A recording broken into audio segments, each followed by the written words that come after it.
একজন আইনজীবী করতেই পারে, যে নীতির উপরে অনেক এরকম আইনজীবী কিন্তু মামলা করেছে।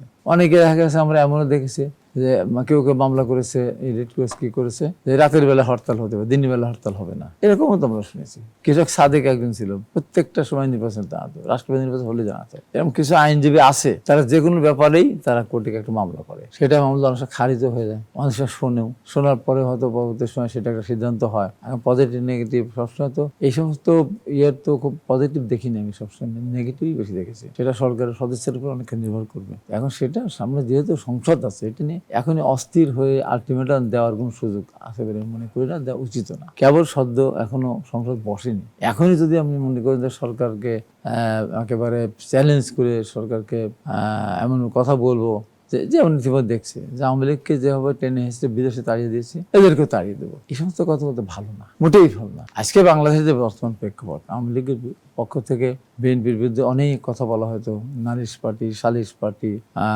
ভোট নেই, নানান কথা বলতো।